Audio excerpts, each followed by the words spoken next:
Salut tout le monde, aujourd'hui pour cette première vidéo, je voulais parler de l'endroit le plus mystérieux dans tout l'univers Jurassic Park.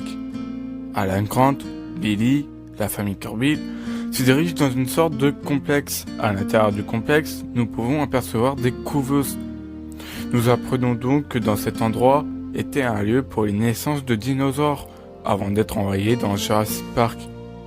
C'est donc tout ce qu'on sait sur ce lieu de Jurassic Park 3, à cause de manque de contexte qu'on lui a donné dans le film. J'ai donc trouvé intéressant d'étudier de ce qui s'est passé sur ce lieu le plus mystérieux et étrange dans Jurassic Park. This is how you play God.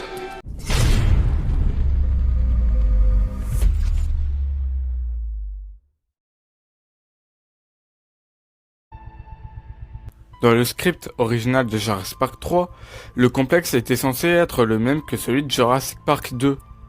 Après les réécritures du script, durant le tournage, ils ont fait en sorte que le lieu soit différent que celui du deuxième film. Nous savons que dans Jurassic Park, la loi de la gêne est donc interdite. Donc le clonage de dinosaures est illégal et interdit.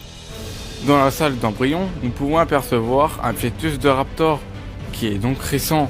Non seulement on peut imaginer que des personnes peuvent revenir dans le site B pour cloner des dinosaures, mais du coup on peut imaginer que l'ankylosaure, le corythosaure, le cératosaure ou encore le spinosaure ont été clonés illégalement dans le site B en 1999. Tout à l'heure je parlais de personnes. On peut imaginer que le docteur Lewisdoo est passé par là, vu qu'il bosse pour la concurrence IGEN, qui est Biocine. Car dans les plans qui suivent, on peut voir 3 dinosaures non identifiés à l'intérieur du tube. Ces 3 dinosaures, nous ne savons pas ce que c'est. D'après des théories, le premier dinosaure qu'ils découvrent serait un apatosaure, et d'autres pensent au hadrosaure. Personnellement, je pense plus que ce soit un hadrosaure, tout simplement qu'il a un bec en forme de canard. Le deuxième fœtus serait un T-Rex, grâce aux pattes et au crâne minuscule. Je pense plus que ce soit un allosaure. Sur le crâne, il forme un genre de pic, quelque chose de pointu, tout comme l'allosaure version Jurassic World. Et puis le troisième fœtus, beaucoup pensent au spinosaure, modifié grâce aux épines qui sortent de son dos.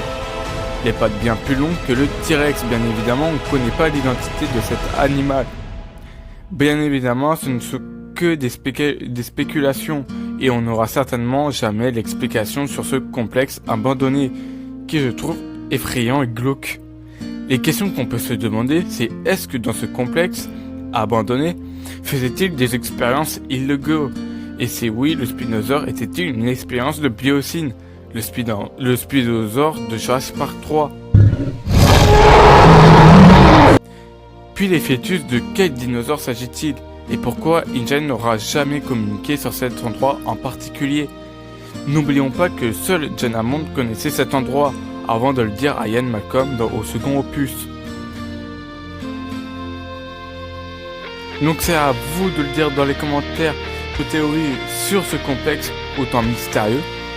Pour éviter qu'un compsognathus vous réveille pendant la nuit, il faudra donc liker et vous abonner pour éviter que le spinosaure vous mange aussi. Merci d'avoir du coup regardé cette vidéo et je vous dis à très bientôt pour une nouvelle vidéo Jurassic Squad.